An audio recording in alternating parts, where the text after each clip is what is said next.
morning. I'm Nikki Falconberry. This is the Lexington Employees Contributory Pension Plan and Trust meeting on August the 8th. And we do have a quorum, so we'll call the meeting to order. I hope everyone's had a chance to review the minutes. Do we have a motion to approve the minutes? So moved. Do we have a second? Second. Okay. Okay, so we will turn the meeting over to Pam from Mariner, and she can walk us through our report. All right, thank you very much. You should all have it in front of you, and we sent it electronically, so Steve, hopefully you have that. But this is our quarterly review of the investment portfolio. The first couple of pages are always just high-level overview of our firm. We don't have any big new news, but we're coming to you from Louisville today. That's our local office. Our company, has continued to grow. We're nationwide, but really with a very strong presence here locally as Mariner Wealth Advisors. Page 4 shows you our team. These are the team of advisors that are working with both individuals as well as institutions such as Lextran on their portfolios. Very, very importantly, we like to do a quick summary of your investment policy statement. So the summary of that is on page 5. At a high level, I'm here looking first at asset allocation. We have an overall target for equities being between 50 and 80%, with that target of about 60%. That is critically important to the long-term growth that this plan needs to achieve. But at the same time, we want to buffer the volatility that can come from investing in equities, which is why there's a buffer, a target of 35% for the fixed income or the bonds, and about 5% on the cash. And that is to give it that moderate growth, but be able to subdue some of the volatility to a degree when we get that. Everything else about the investment policy is to make sure that it is very well diversified, high quality. So that's where you see some of these other items specifically to equities, fixed income, etc. We've not had any changes to this in a long time, so I'll move on unless there are any questions or interest in discussing anything here. So the full document is over the next several pages, but we will move forward beyond the next divider in your book to page 17. And just a brief market overview. 2022, we're still living in here for context.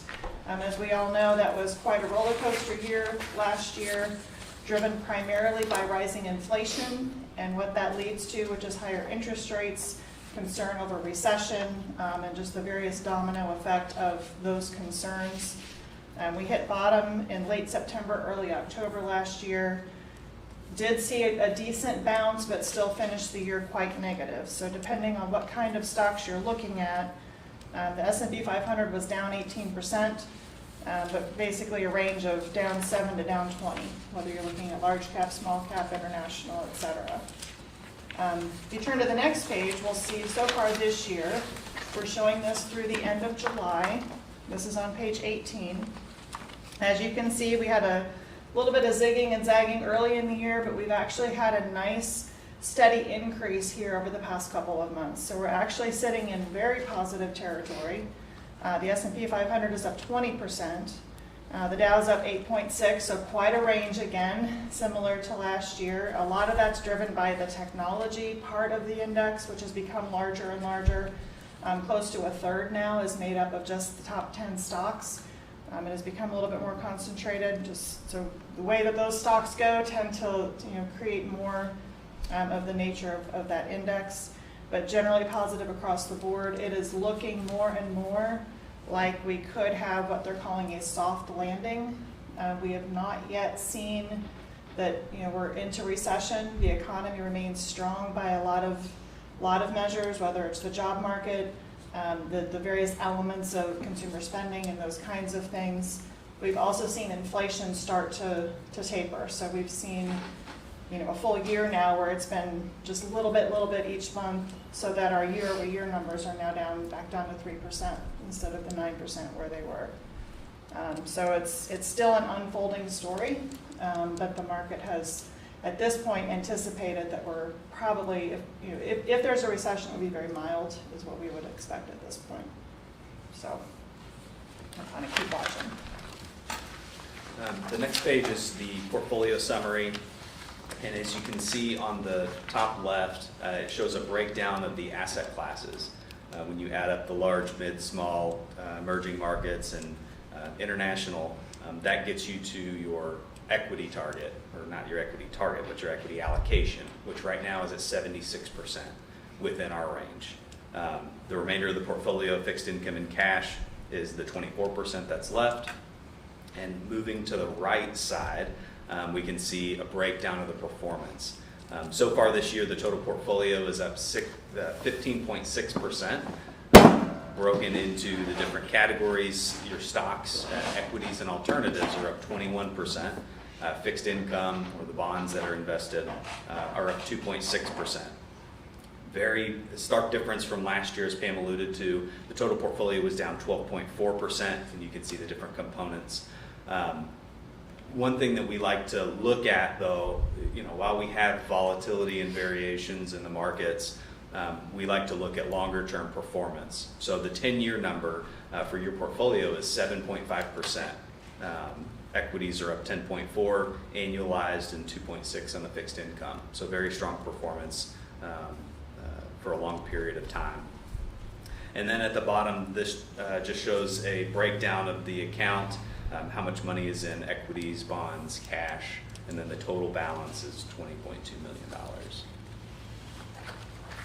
The next page is the portfolio summary. It's basically the different components of where we started and then where we are now. So you can see net cash flow, that's contributions minus withdrawals, dividends and interest, bond accrual is, that will end up being in the dividends and interest. It just hasn't paid out yet. And then, of course, you can see the market value increase and decrease. So if you look at the market value increase and decrease this year compared to last year, we've almost made up for the downside from last year in the markets and staying invested. And the reason why we do that is over the long term, you start to see that portfolio compound growth. Any questions on this page in particular? Okay. The page 21, it really gives a breakdown of each individual, all the stocks, all the equities, individual equities that we own in our actively managed portfolio. As you can see, the active portfolio is 68% of the total equities. The remainder is passive, which I'll get to in another slide or two. Starting with the top, the left-hand side, our growth in income. These stocks are your steady eddies, your dividend payers, your dividend growers, and they're a little bit less volatile than the overall market, and that's measured by beta. Anything less than 1 means it's less volatile than the overall market. We also want to own cyclical growth stocks. These stocks ebb and flow with the economic cycle. They're more opportunistic. And then our high growth on the far right, these are more opportunistic, they're higher growth stocks, can be opportunistic in the sense of, a lot of them are technology companies and things like that don't really pay a dividend, is that we want to have a little bit of each of these categories to fill out kind of our portfolio bucket. So kind of looking back, I don't know, some of you may remember the last time we were here, we had kind of a balanced approach. The active strategy allows us to shift focus where it needs to be. Currently, we're shifted more towards high growth, which has really performed, and we've seen that in performance. So you might also have another, more names in the high growth column, but that doesn't necessarily mean that it's a higher percentage of the portfolio. The high growth category, they can be smaller individual holdings, so we may have more. But anyway, the point here is that we can shift from one category to another as the market ebbs and flows, and as things change in the economy. The next page is our top 10 your top 10 holdings. I like to call this our risk control slide. We really just want to make sure that we don't have stock concentration risk. One company's not outperforming, but taking control of the portfolio. We don't see that here. You can see the top 10 holdings. We have nice position sizes, but we also have a mix of different sectors as well. Technology, energy, defensive, various diverse. There's a lot of diversification here. The next page actually shows that in a pie chart. Just shy of 30% in technology, and so on and so forth. You want to be diversified across many asset classes as well as across various sectors of the economy. And so this shows that we are doing that. Moving into the passive investments, this is the remainder of the equities, 32%. You can see we're invested in 4 different funds. These are low-cost exchange-traded funds, and they follow an index. So we have 2 large cap funds, growth and value. You can see the stark difference in performance from this year to last year. Value outperformed last year, growth is outperforming this year. We own both to get a nice average. Same thing with the small and mid cap funds. We own a Russell 2000, and then the MSCI EAFE is our developed international index. That is performing quite well as well. And then the last page that I'll cover is our bond review. And it's a little bit of the same that we've covered in the past, but for some who are joining who have not heard or seen this, this is essentially a breakdown of the individual bonds that we own and the maturity schedule of those. So as you can see, the vast majority of our bonds are within 5-year maturities. With an inverted yield curve, means higher rates on the short term, lower rates on the long term. It's more advantageous to be on the shorter end of the yield curve. But it also creates opportunities as these mature. We are in a higher interest rate environment. We can then redeploy that capital into where it makes sense at the time. So you can see in 2023, this year, we have a remaining $1.1 million that's going to mature. We can then redeploy that capital into other opportunities down the line. We ladder our bonds, so we own individual bonds. The day we buy them, we know what we're going to get for them. We know what coupons they pay. We know what we're going to get for them at the end, which is par. We don't buy and sell, or we don't sell bonds typically. We hold them to maturity. And then we have a couple preferred stocks. That's the 2049 and 2099. Those are just they just pay out in perpetuity. So we have a nice diversification in our bond indexes as well. Any questions? Okay. And then the last section behind tab 2 is just an update on some of the economic data and the things that we're watching, outlook for the market and the economy. Page 27 is just looking at kind of where we are with economic growth. So when we talk about economic growth, we're talking about GDP, so gross domestic product. The chart on the left is a 20-year trajectory. So over the past 20 years, the average growth for GDP is about 2% per year.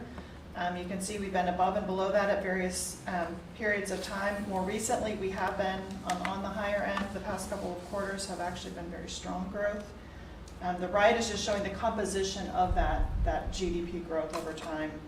This is the current, most recent quarter report. Just a really important reminder of how much of it is consumption-based. We are a very consumer-driven economy, and that is so much impact on how that all plays out. But the situation has remained on page 28 that we have a very tight job market. So that's part of the strength of the economy, that people are able to pretty easily find work. But we have still the situation where there are more jobs out there looking for someone to fill them than we have people looking for jobs. And that's what this chart with the blue line is the number of people unemployed looking for a job. The red dotted line is the number of jobs. And it is still the case that there are more jobs out there, and that's relatively unusual. As you can see here, over the past 20 years, that hardly ever happens.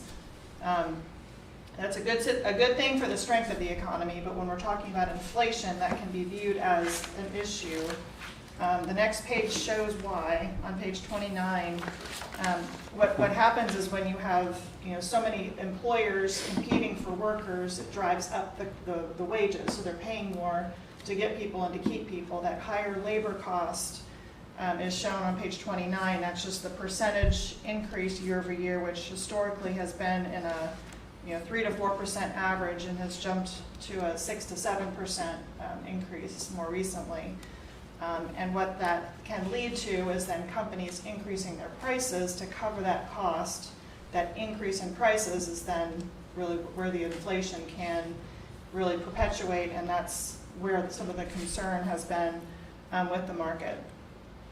Page 30 shows those inflation numbers. So this is CPI, the Consumer Price Index, looking at that yearly number. This is a 50-year chart to put things in perspective. Here you can see the blue is that headline CPI number. You can see that it was last June we hit the high point. It was almost 9% compared to the prior year. We have now seen that come all the way back down to 3%. So it has gotten much closer to the Fed's target, which is 2. And so we're optimistic on the way that has moved. And then this next page is a busy chart, and this is an update to what we showed you last time.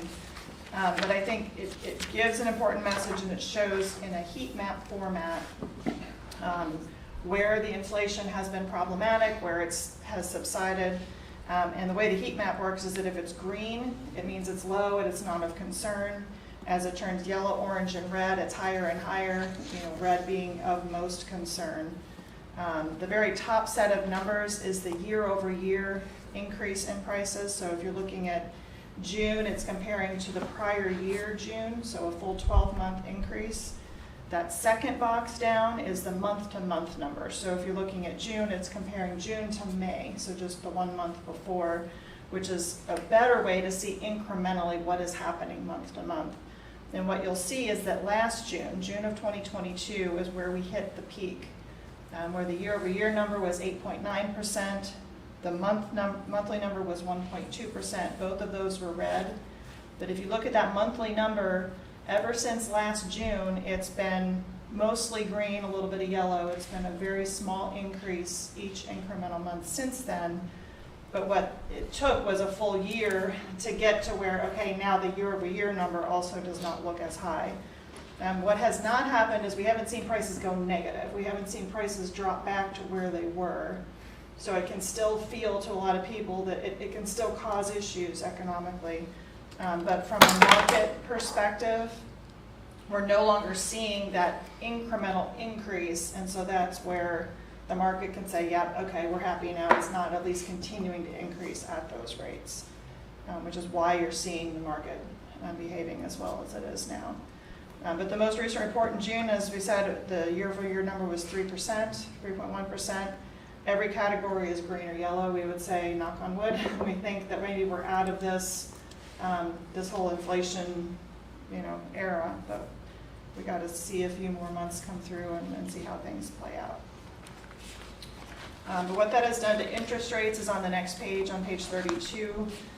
This is looking at interest rates across maturities at 3 different points in time. So the line on the bottom there, the black line, is as of the end of 2021.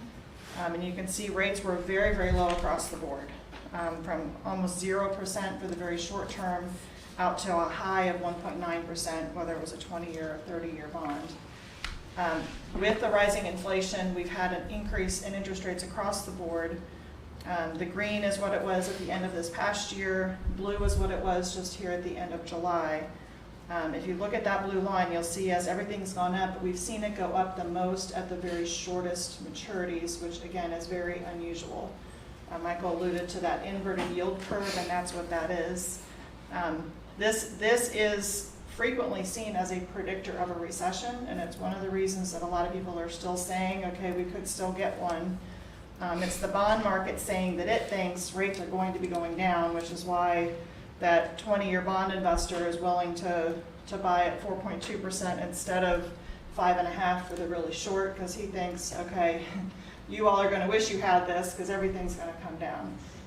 So it remains to be seen how that plays out. Do we really, see that decline? But it's definitely an interesting characteristic of this environment that we're in right now. Page 33, as we turn to say, well, what is the stock market focused on?